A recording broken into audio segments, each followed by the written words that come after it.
Good evening, everyone. How is everyone doing on this fine Monday? If you don't know who I am, I'm Gina. And with me this evening is Amy and Dr. J.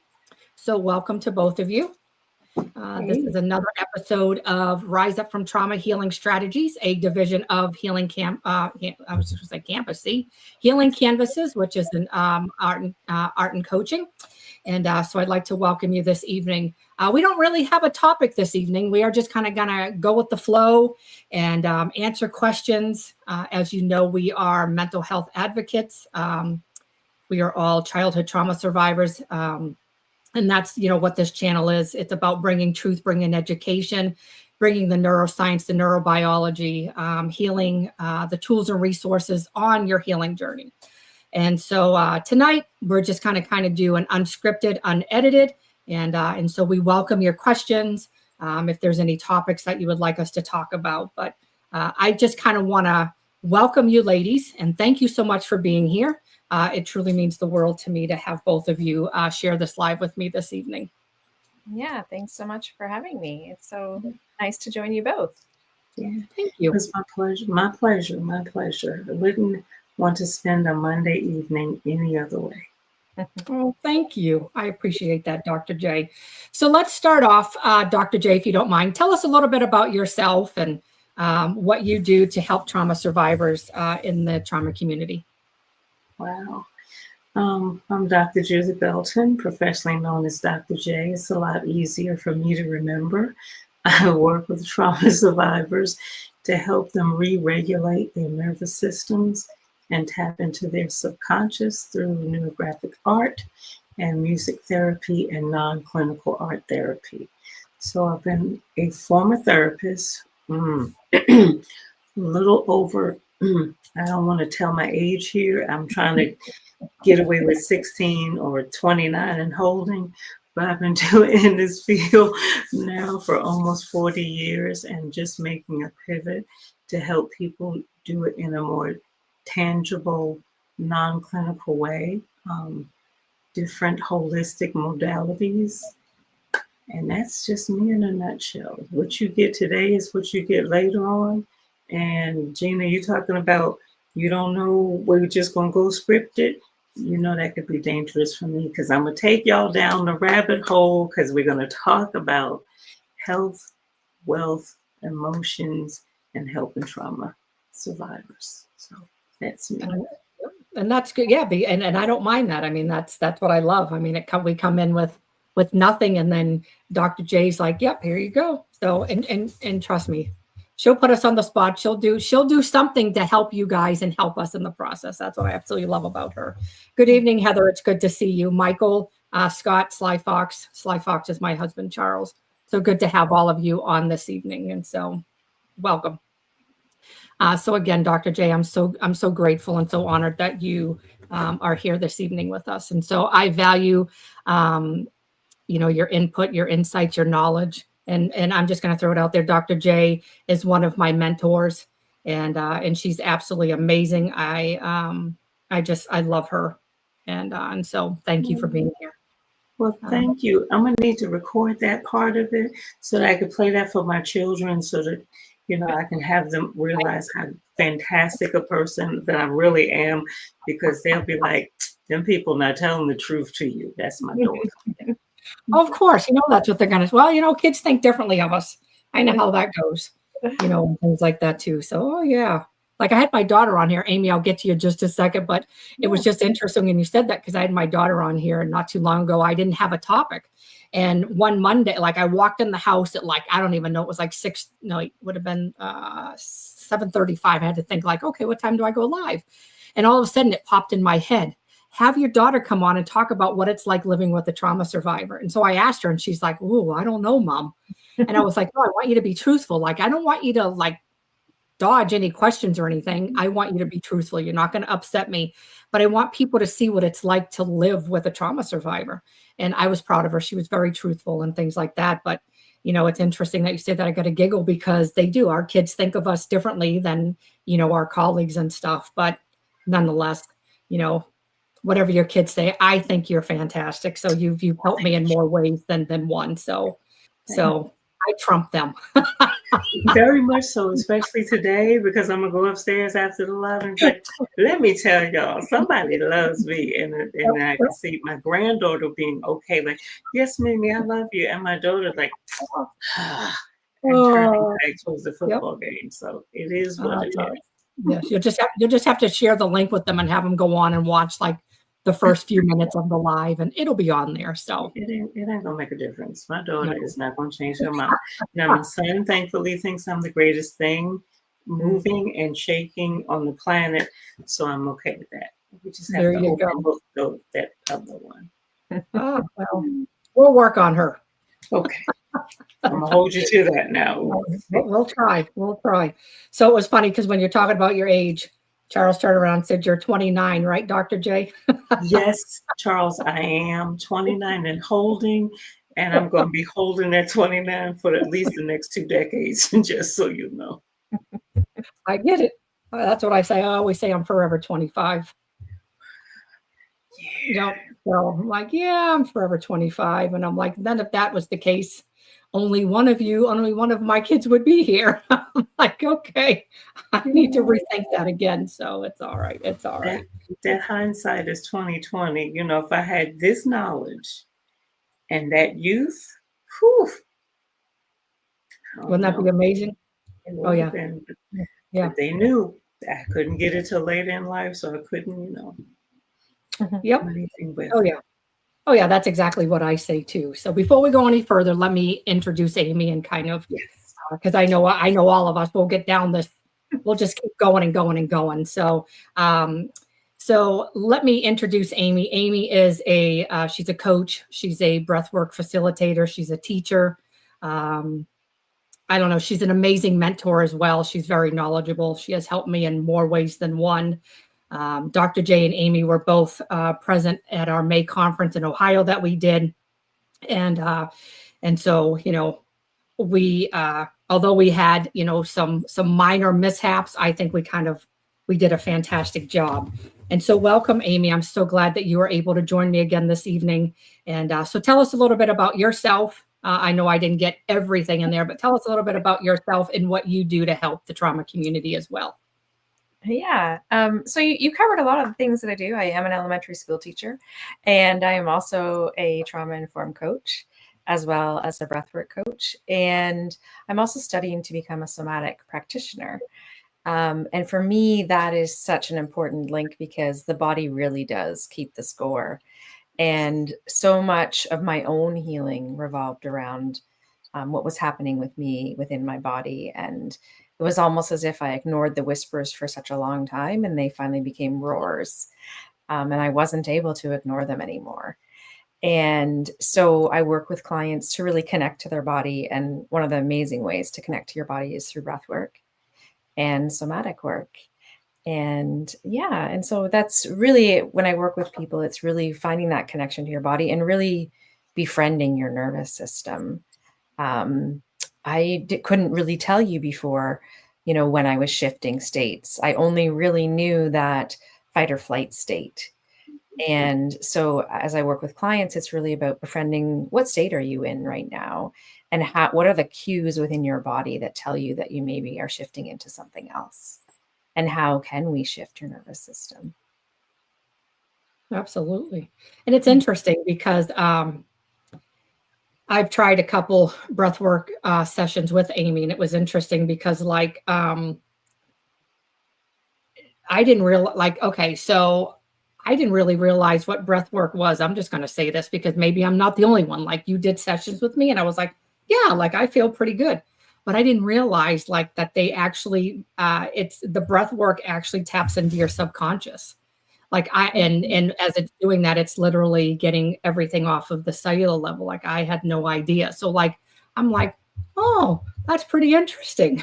That was my aha moment of things. And so it's really interesting. And so, I didn't get with the breath work that I did, like with you and things like that, it was interesting because there was a lot of growth, a lot of milestones and the things that when we did it together and stuff like that. So, but yeah, I just want to say that because it was just like an aha moment, like, oh, that's really what that does. I'm like, oh, that's pretty interesting. So yeah, that was my little thing. I thought it was pretty cool.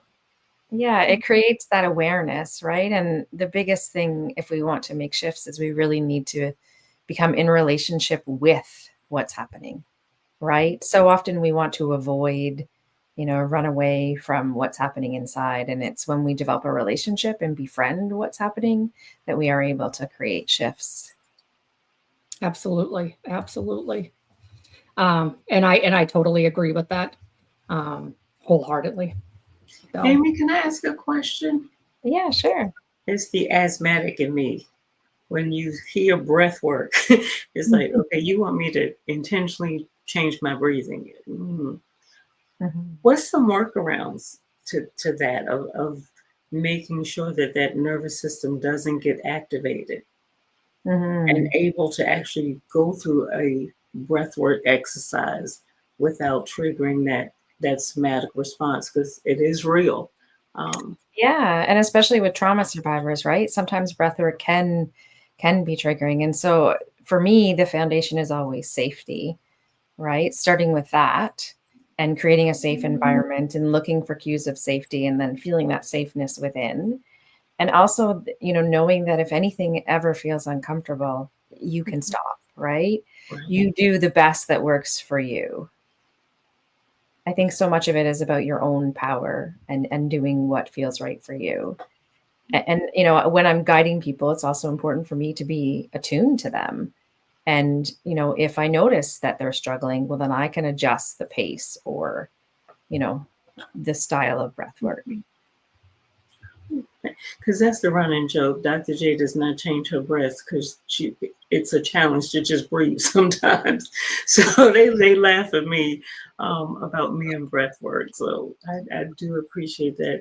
And I might have to tap into you on some clients that I do have that are also having pulmonary disorders and trying to get their bodies and their systems re-regulated. Wanting to do some breath work with them, but also being mindful of potential limitations. So thank you for that. And also really understanding that, when you're breathing, the mouth is for eating and the nose is for breathing. And so it's really important to be mindful of that and really trying to breathe in and out through your nose. I'll remember that. In and out through my nose. I'm going to write myself a note. Yeah. As you inhale, your belly should rise, and as you exhale, your belly should fall. I'll take all the tips you got just to be able to, again, implement it, because you never know when you're working with the client. And that attunement is so key. You have to be in tune to watching their entire bodies. Yeah. Your clients tell you a lot without saying a word.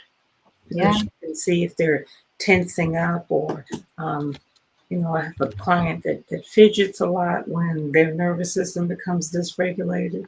So just being mindful of all the different modalities that are out there so that we're not limited to just talking with our clients, but we also can teach them some tangible strategies, things that they can do out in the open. Breath work happens to be one of them. I do a lot of tapping and remind people we have 10 fingers maybe and 10 toes. And if you're moving your toes in your shoes, nobody can see you in that meeting. I've had to teach a lot of my clients things that they could do in public, we call it, because you may not always have that time to separate from that trigger. You've got to be able to help them work through that trigger. Holidays are a prime example. I see more clients with higher anxiety levels from middle of October to the middle of January because the nervous systems, the dysregulation, holiday shopping, they're bombarded with commercials, buy this toy, buy this gadget. spend money that you may not have, but that's okay, because here's this credit card to use it, and just trying to keep them in a space of calm. Yeah, and there's so many family dynamics too with the holidays, right? There's the picture painted like it's always the perfect family, but going home to family can be stressful for some people, right? And it's a change in routine, right? As humans, we are really drawn to what's familiar, and the holidays are very much changing up the routine and changing up what's familiar. I love that, though. Thank you. So Scott says the winter months trigger him. Yes, and that's a big thing, that in the therapeutic world, it's labeled seasonal affective disorder, and it's very common when the seasons change to the more darkness, the cold temperatures, more cloudy. We can't get outside, and then people turn, unfortunately, to substances like food or things that they can do compulsively to make those endorphins, because chocolate works, folks. In moderation. See, if I didn't say the in moderation, Gina would fuss at me later. But especially those winter months, we tend to hibernate, not like the bears, but we do. We become more reclusive. And for trauma survivors, being in isolation can be a reinforcing situation of how we feel. Something as simple as getting outside, getting the mail. And instead of just getting the mail and walking right back in the house, get the mail, walk around the house. Just doesn't have to be very complicated. Just some things to break you out of that routine, because that can be conditioning as well. Yes. And I'm glad you brought that up, because last Monday, that's exactly what we talked about, was the seasonal affective disorder. And we talked about that. So it's actually nice to hear you reiterate about that, because so many people end up getting that and don't even realize they have it. And I was kind of looking at it, and I was like, man, maybe like I'm self-diagnosing, but maybe I'm like, so many people do have it, but I'm like, maybe that's what I have. But I know it's maybe a combination of that, plus, going from November, like I said before, I could sleep from November to the first part of January, like just wake me up after the holidays, it's fine. But, I like to hear your point of that, because that's what we shared last week, about the cold weather. It's getting darker sooner. And, what do? You can't get outside. A lot of the people that are on here, matter of fact, I think it's all males, except for, I think, one or two people. Well, I don't know. Nobody else has really said anything, but as far as and they're all fishing advocates, fanatics. And so they love fishing. And so now it's winter. Now they can't get outside because that's their self-care. So now they're like, what do we do? So I like the idea of what you said, go check the mail and walk around the house. But also, YouTube is remarkable. Okay. I wanted to walk. Why I decided to do that now, I don't know, because I waited until it was cold. Makes a lot of sense. But YouTube has these videos where you can walk and ride or cycle different countrysides in different countries. And, you can walk in the woods and just listen to nature. And I'm still moving. I've got the treadmill going. It's not the same as being outside to get that good old-fashioned vitamin D and sunshine and interact with people and community. But it's making what I need accessible. I don't know if they have imaginary fishing ones, but I would imagine they do. And I'm not opposed to folks getting that fishing line and casting it and bringing it back if you need to. Now, just make sure you don't get nobody in the house. That's all. Do not do this around little Charles. No. Do not do this around little children, okay? Because you never know what you're going to snag on. Yep. But have things where you can do almost like that virtual reality. Yes. One of the things I would do with my son during the winter months, we had the the Xbox thing, the 3D version. It took my equilibrium off, so I would never use it. But he would use it during the winter months for sports. So I know they got one for the grown-ups. Look what he said, Dr. See, you cannot hook the humans. We are only going to fish.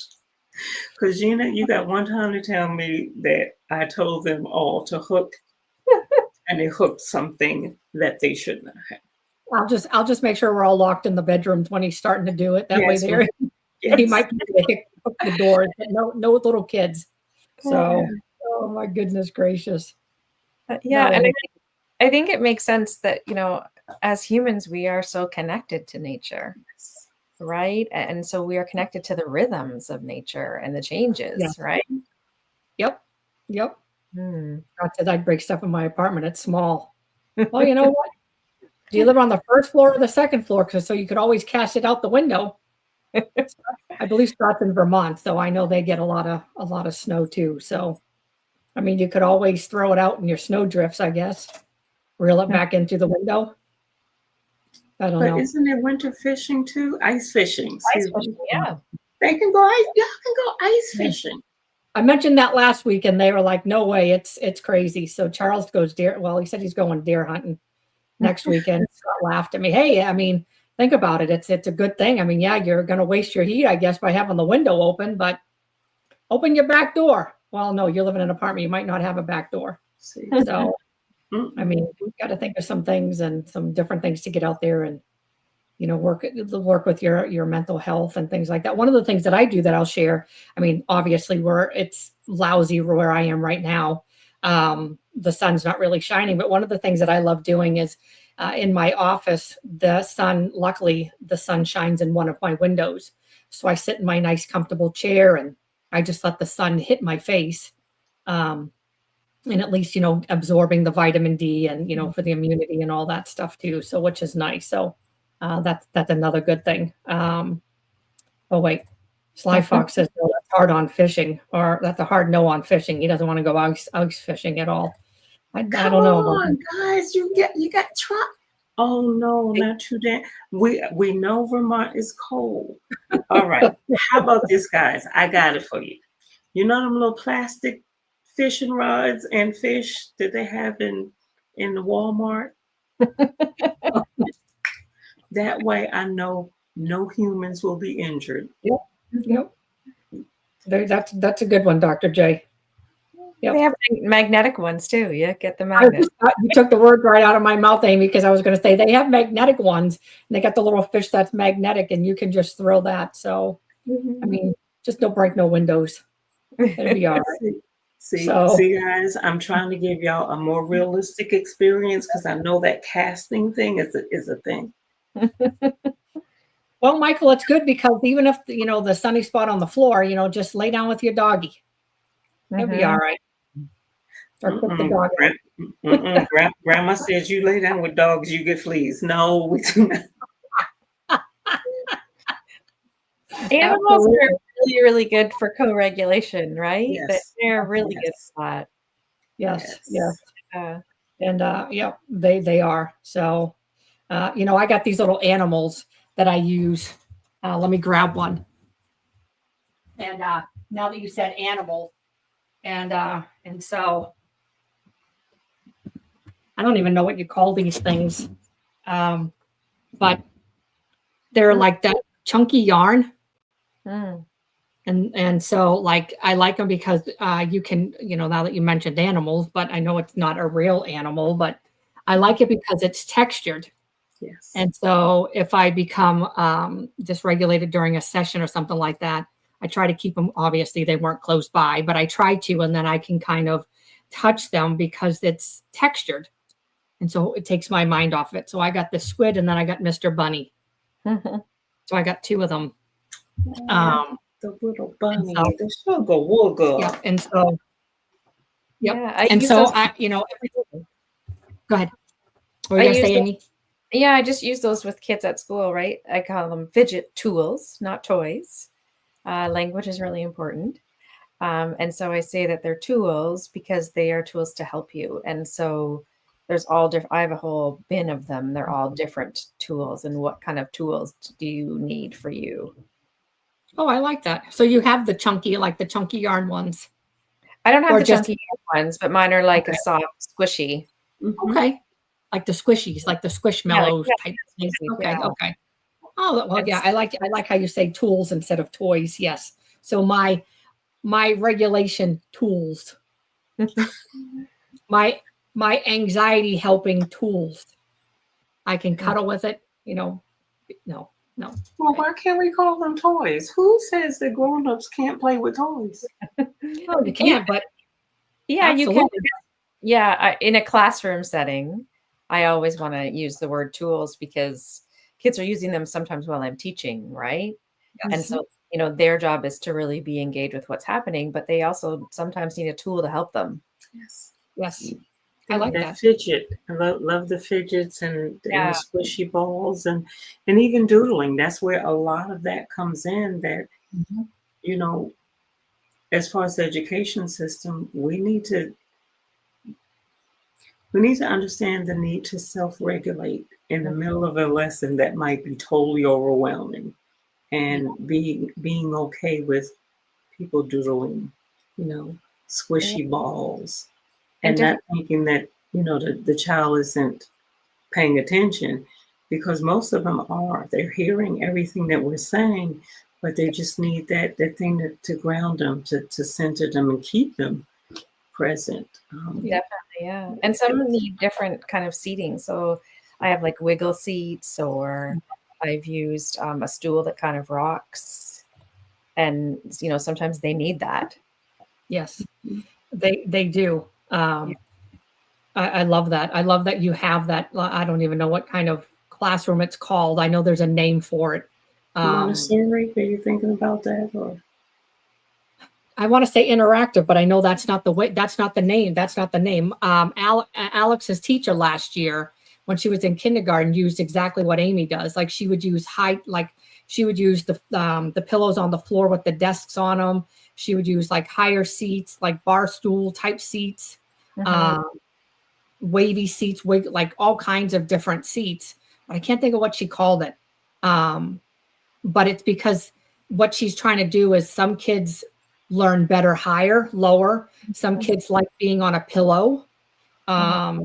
And so it was just interesting. It's interesting. I love that that's what you're doing with your kids, because this was the first year that, last year when Alexandria was in kindergarten, and her teacher, this was the first year she was actually teaching. And it was just neat to see her classroom, all set up like that. And I can't think of what it was, but I can't think of what it's called. I know interactive is not the right word, but it was to help them. It was like to help them regulate. It was to bring in like a soothing atmosphere into the classroom and things like that. And so I really, I just thought, oh, that was cool. I've never seen it before done the way that she did it, and stuff like that. So it's pretty cool. It's pretty cool to see that. Choice is important. Yes. Not only in education, but also in trauma recovery, right? Yes. And choice gives us agency, and makes us feel like we can be successful. We have a voice in what's happening. Yes. Charles said he thinks it was called intuitive classroom. I don't know. It could be. I guess you can call it whatever you want, really. I mean, it's you're offering tools to your students to be successful. Yep. And it was amazing. And so I just want to take a step back, because when Charles said Alex is a doodler, it was interesting, because that's actually what popped in my head. When we were talking about kids and regulation and doodling, and when we went to parent teacher conferences, and almost every paper that the teacher showed us of Alex's had doodle on it. And I said, oh, she loves drawing. And I can always tell when she's nervous, as an adoptive parent, we never know the DNA, and I don't know her family history. I know a little bit of it. And so I can always tell when she's nervous, because she takes her feet and she'll go like this with them, like really hard, or her feet will stay straight, but her big toes go really down, or they shoot up, like they'll be straight and they'll shoot up. And so I'm like, Alex, calm down. You're okay. You're safe. And then I can see her toes relaxing, but she loves drawing. She loves doodling. She loves drawing. She loves coloring. And so I like it because her teacher said, as long as she's paying attention, and I don't have any issues with her right now paying attention. But what I love is that she's paying attention, but she's regulating herself through doodling. And I just wish that more teachers were trauma informed. They would understand that a child doodling doesn't mean that they're not paying attention, but that's the way that they're regulating their nervous system in the classroom. And I love that. I'm a safe and sound protocol certified practitioner, and part of the sessions that go along with the listening to the music, my clients are doodling or drawing. So I'm really tapping into that subconscious mind through the art and through the music and being able to really pull things out. I was one of those kids. I had little flowers and dogs and all sorts of bunny rabbits and puppies on my papers. And my mom would get it and like, do you have to do this? Because remember back then, it was your paper had to be nice and clean, and the only thing that was on your paper was whatever work it was going to, need to be completed. And apparently my teachers and I came to a meeting of the mind because they saw I was not going to stop. I was going to do well on the work, but the drawings were going to be there. So they never made a big issue out of it. So the fact that Amy's classroom should be the norm. That should be the standard, that we're meeting kids where they are versus making them conform. If we had one type of learner, we wouldn't need special education services. If we had one type of response, we wouldn't need rubrics because people can do it orally or in writing or visually. We're not all the same. So Amy, I'm behind you leading that charge, please, of making that environment the norm for kids. Yes. Yeah. It's so important. And like you said, we all learn so differently. And I work in the library. So I have on the table, there's all invitations for learning. We do some learning together, and then there's invitations. And so kids have choice. They can go where they want to go. And a lot of them include things like art. So show me your learning by painting me a picture. And I've really gotten away from, when I first started teaching, I used to have I would make my examples and, oh, this is what I want you to make. Yes. And now I don't make examples anymore. Here are the tools. What can you make? What can you show me? I love that. Giving them voice and choice. From an early age, and that's important. So, because if you think about it, if for whatever reason they then become trauma survivors, it may be the understanding of having that voice and choice and agency that allows them to speak up. Yeah. Yeah. Absolutely. Absolutely. Is there any other classrooms in your school that have similar classrooms to you? Yeah, I would say there's quite a few. And a lot of our primary classes are very play-based learning, right? So many people see play as, oh, it's just play. Play is how kids learn, right? There can be so much rich learning in play and so much discovery, right? Because kids learn through curiosity, right? And wonder. And when you offer play as an option, there's so much that they can get out of that. Oh, and yeah. I think, it's my two jobs correlate so well together because so much of trauma recovery is about that lens of curiosity, that lens of wonder, and reconnecting with that inner child within who can play. Yep. Yep. I love it. Yes. Yeah, it's cool. I'm going to make sure that my daughter's usually on here. I'm going to make sure she comes back and watches this because I've told you before she's going for education. And so I keep giving her tidbits about, being trauma informed and in the classroom and things like that too. And so it's just be nice for her to hear, all of this information so she can take it with her and really use it and and really indulge in that student's life and help them, because like I tell her, you know what, trauma is invisible. You don't know what anybody's going through. It comes out as a behavior, and how many kids are always, it's always a behavior. Yeah, I know. It always comes out as behavior, and then they're always reprimanded or disciplined because of it. And things like that too. And so after, having, Alex is one, because we don't really know a lot of her history. But while we're on, kind of with the school, why I did it too is because as my 19-year-old, he has Asperger's, and he's got social anxiety, and there's a few other things that he has, and he's a genius. But I tell him all the time, I know this isn't, Dr. J would probably not approve of this, but the kids like Charles, Charles, I love you, but he's a genius, but they're dumber than a box of rocks. Like, they don't have any. You cannot. Oh. No. All my good work down the drain. I just have to tease them. No, they both really are smart. Charles knows. I always tease them. I'm always like, why is it smart people? Like, they lack common sense. Like, what is it? But anyway, but they're both very smart. And so even though Josh excelled in school, hit with the behavioral issues that got him into trouble. And look at Scott's like, wow, Gina. Oh, that's Charles and I have a love-hate relationship. So no, I really do love him. I've been with him for so long. Like, trust me, he takes digs at me too. Just maybe not on the live. Okay, Charles, I don't want here before. I'm supporting you in that one. No, but Gina, to your point, we never know what that kid goes through when they go home. Yes, school may, in a sense, be the only safe space that they have. And then if that becomes unsafe, you see a lot of hopelessness. And when you see hopelessness, you see erratic behaviors. Right. Again, because they're not traditional. They're not being seen as a trauma survivor. They're just seeing a little misbehaving kid. Kids don't just wake up one day and say, I'm just going to misbehave for the rest of the school year. It doesn't happen.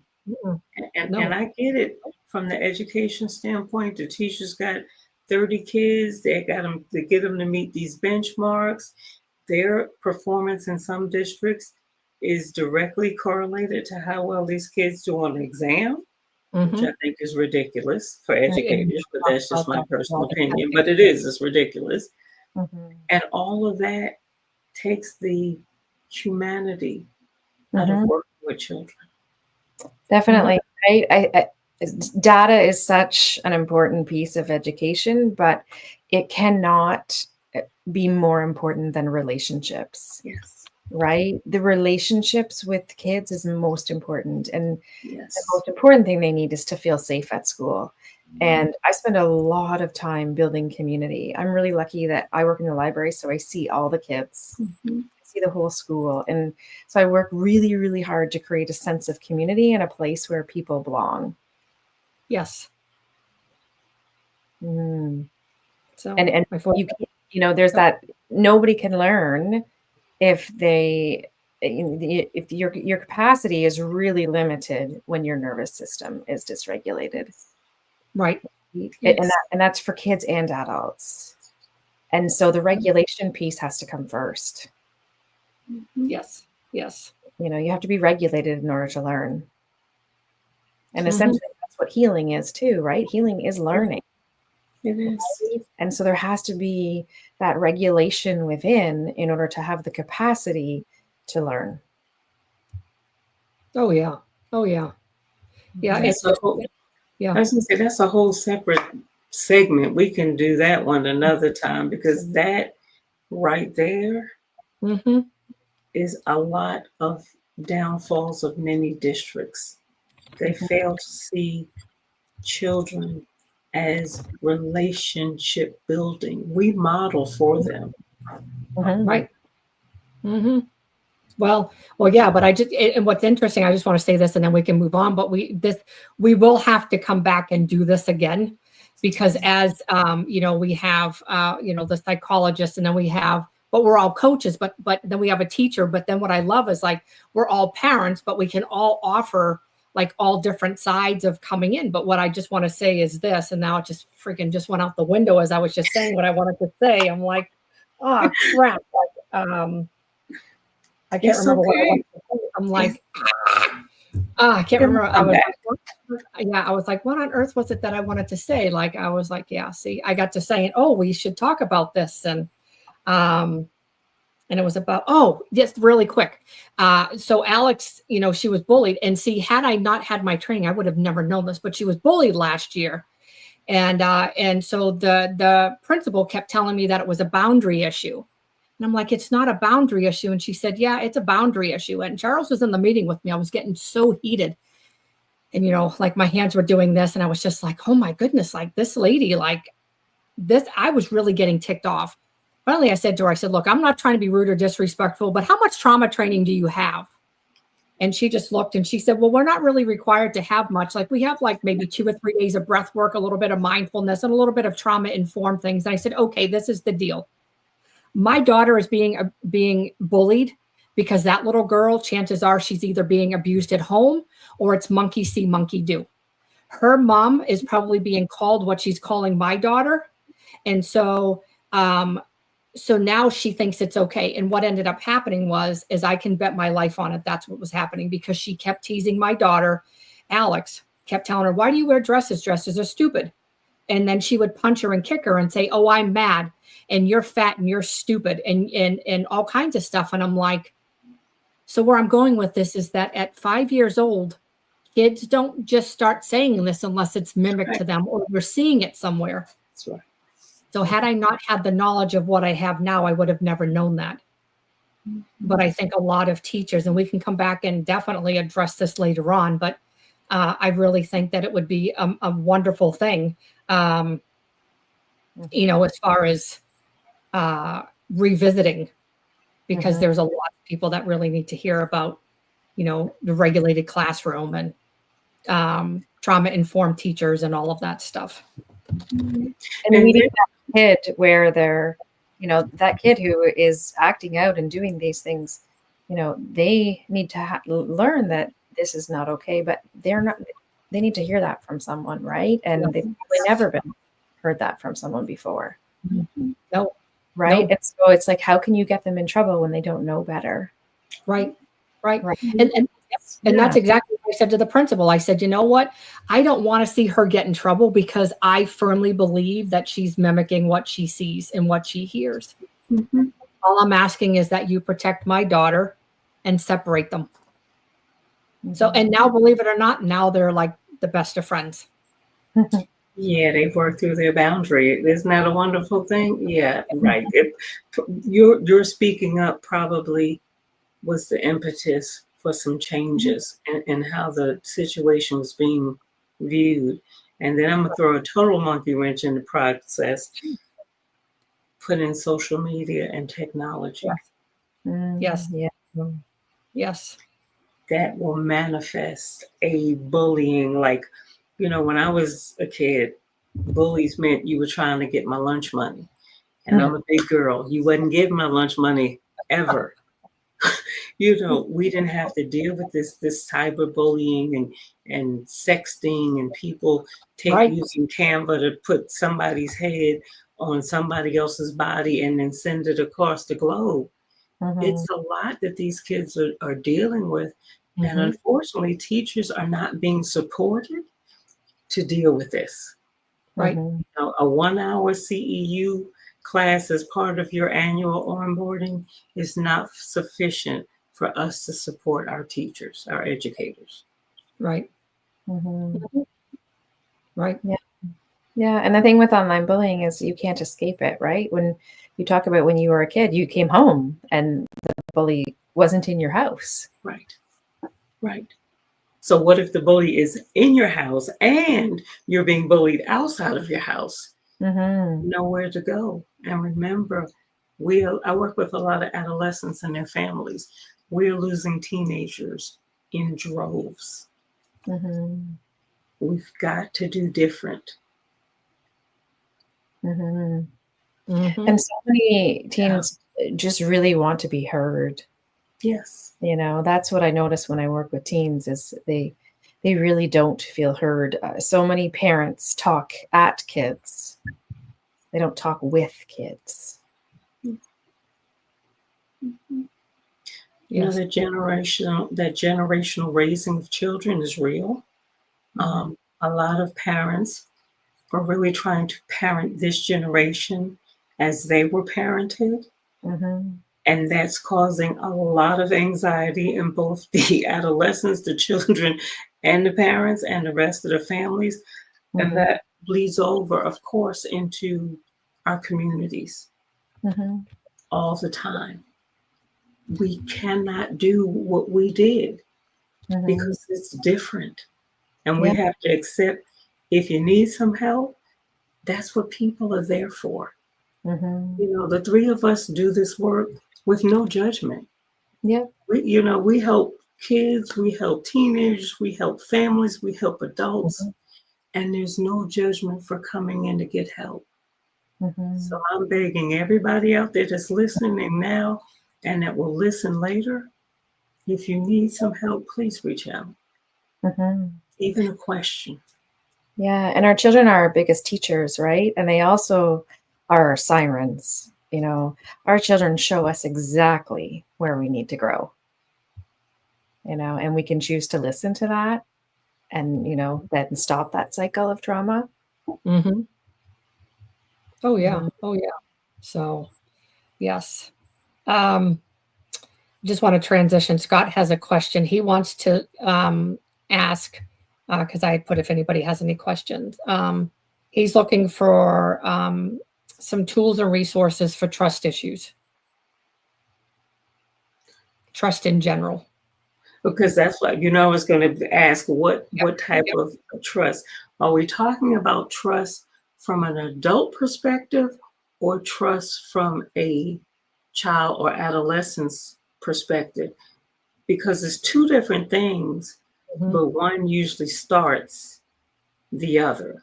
I don't have distrust as an adult unless I've had situations as a child to see the world as not being trustworthy. So he's saying from an adult standpoint. And it's still going to depend on the individual. So it's going this response is going to be very general.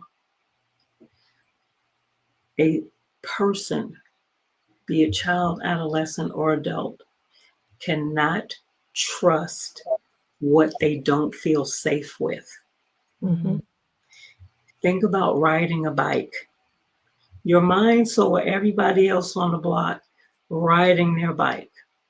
But what you didn't see was all the times that they fell on the side of the fence or on the curb and skinned up their legs.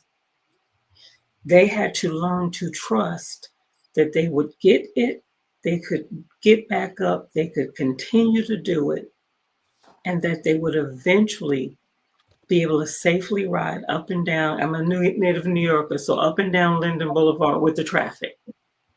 But I had to experience safety before I could trust. So you pivot that over to relationships. My grandmother said, when people show you who they are, please believe it. So if you're not trusting because you're not feeling safe, look at the why. Because it could be as simple as miscommunication, or it can be as strong as, this person is not safe for me, so I should not necessarily trust them with me. When you see those flags, don't ignore them. And be comfortable and confident enough to walk away if you have to. All right. Yeah, he said that it was learned from a young age. He works with this counselor on it, but he's just looking for other ideas, other ways to overcome the distrust. It's going to be going back to that nervous system regulation. If my nervous system is having me in situations where I'm dysregulated and I'm fidgeting and I'm ready to go when I got to move, I've got to do some exercises, breath work, mindfulness, drawing, music therapy, art therapy, those things that I can use to train my nervous system. Mhm. I'm not trying to deter my nervous system. I'm trying to train it to be more centered, more grounded. So when I do get that alert that something ain't right, I'm not in that space all the time. It becomes very difficult to differentiate if you're always running in survival mode all the time. Survival, safety, they begin to look the same. When you're able to get that nervous system retrained, it retrains our brains. We are big neuroplasticity people here in this space. So your brain can be rewired. You can begin new behaviors so that when your system gets in a stimuli, it can determine safe, not safe. Okay, we're good. Not, I'm gone.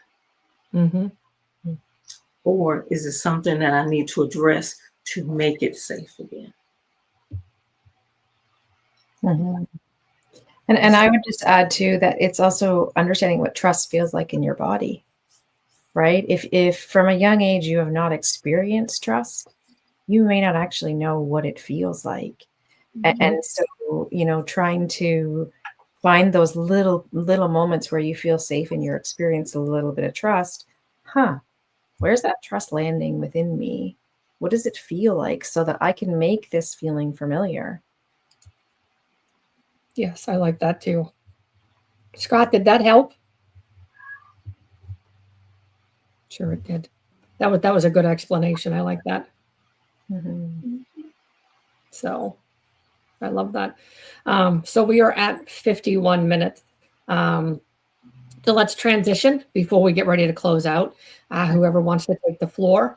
Let's talk about our Rise Up from Trauma. So Rise Up from Trauma, mental health, and it should just Rise Up from Trauma Summit, mental health and trauma summit, whatever we want to call it. Because I know trauma's in there twice, so I'm always like, oh, Rise Up from Trauma, mental health and trauma conference and whatever. So it sounds pretty cool. But anyway, so Dr. J, Amy, and I, we are all three speaking at the 2025 Rise Up from Trauma Mental Health and Trauma Conference coming February 21st and 22nd. So as of right now, we have two keynote speakers. Dr. J is one of them. We have, so let me see, two keynote speakers, 10 pre-conference sessions, and I believe we're up to about 28, 29-ish breakout and workshop sessions over 2 days. It's going to be phenomenal. You'll hear from leading experts in trauma, neuroscience, neurobiology, addictions, and best of all, we all have the life experiences coming into the conference to not only bring you all of that, but the life experiences to back up exactly what neuroscience, neurobiology has to say. And so we're hoping that you would join us. So whichever lady would like to take the floor and kind of tell us what you're doing at the conference, you're welcome, Scott.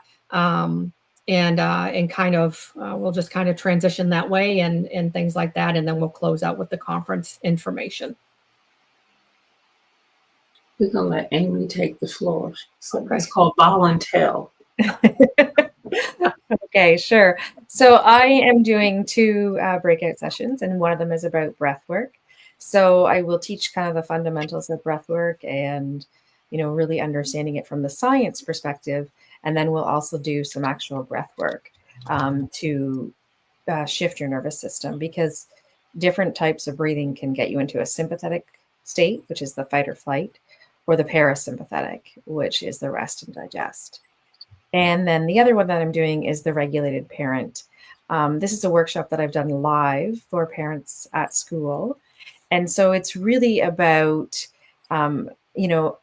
understanding how to regulate your nervous system. So that does not mean that you are always calm and you never lose your cool, right? It means that you are able to recover quickly and that you are also able to pass that regulation on to your children.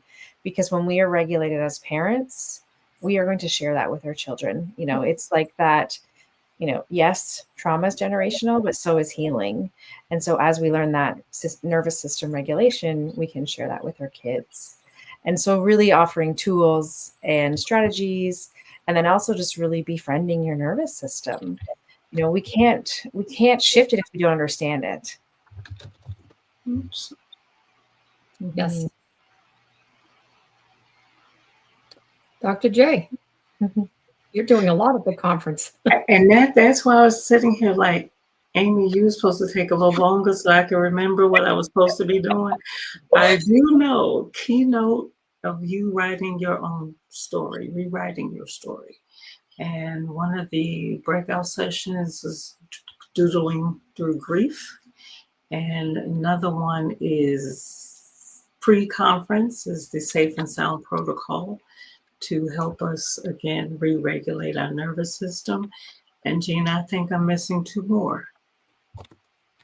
Yeah, you probably are. Let me get my list. I was actually responding to Scott. So let me find my sheet here. Okay, so Dr. J, I don't have the whole thing, but for keynote, Unleashing the Power Within. Oh yeah, Unleashing the Power Within to Break the Silence. Doodling Through Grief, Epigenetics, and the IFS portion of it. I don't know. Did you say those? Sorry, you probably did. No, I didn't. That's why, because Amy did not take long enough for me to pull into the recesses. You got to blame somebody, okay? When you forget, just like Amy didn't take long enough for me to remember what the ham sandwich I was doing. So that is so funny. Oh, yep, I get it. And so that is what Dr. J and Amy are speaking at the main conference, which is February 21st and 22nd. The pre-conference is scheduled for February 3rd to February 8th and February 10th through the 15th.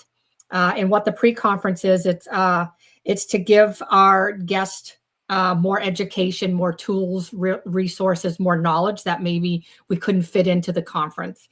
And so Dr. J is speaking on the Safe and Sound Protocol Reset.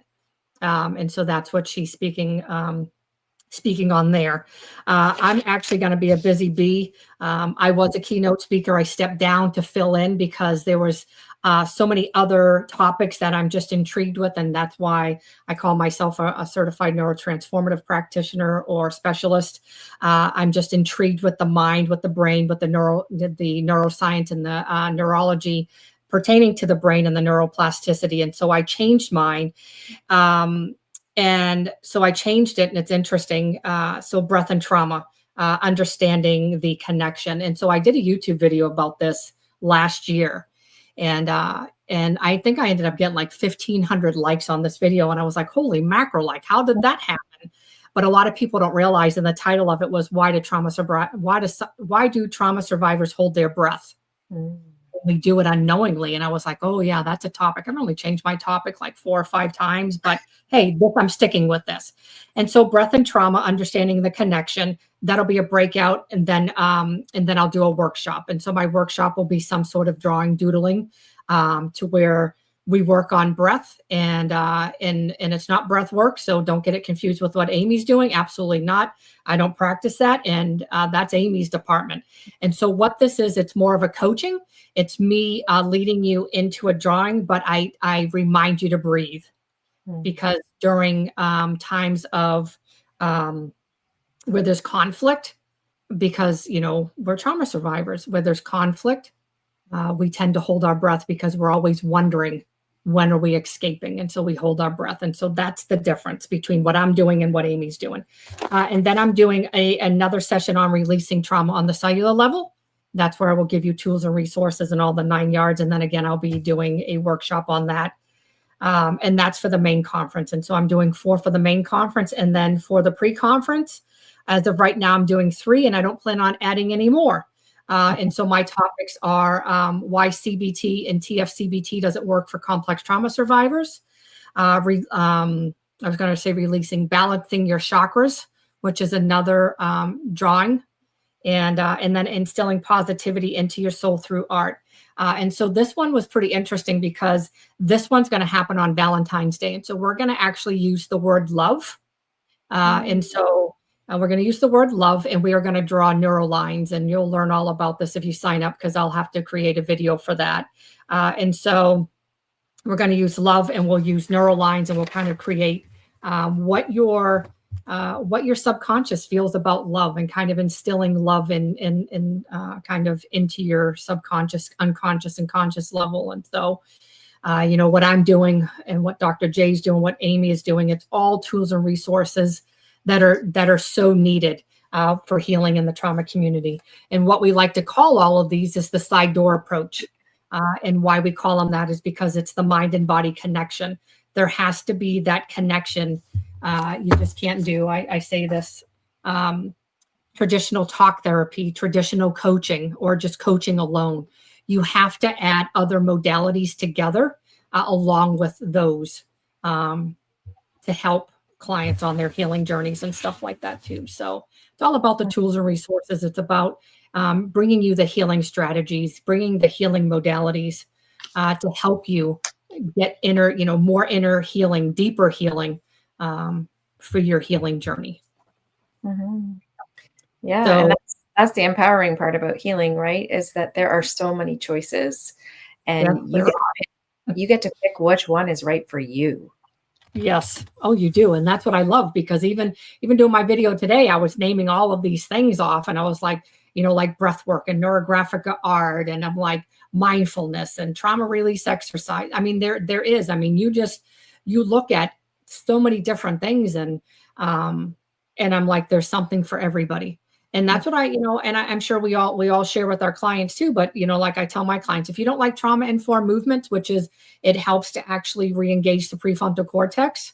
You don't like breath work. You don't like drawing. Okay, then go do dance party. Guess what? You're going to belt out the tunes while you're dancing. And, maybe that's a way to increase their lung capacity right now until they feel comfortable coming and seeing Amy, Dr. J, or myself, or whoever else. And so that's what I do, because sometimes there's modalities and I'm like, okay.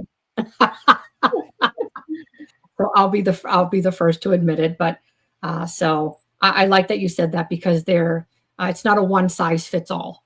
Mm-hmm. That's why there's so many different modalities. That's why there's so many different coaches with, so many different backgrounds as far as who they work with. And what their niches are, because if we all had the same, we'd all be competing. And this way here, I love it, because we're not competing. We're empowering and inspiring each other as we move into helping other people on their healing journeys. Mm-hmm. And that's the amazing thing about your conference, right? There are so many different experts coming to share their knowledge, and you get to show up and absorb it all and learn it all. Oh yeah.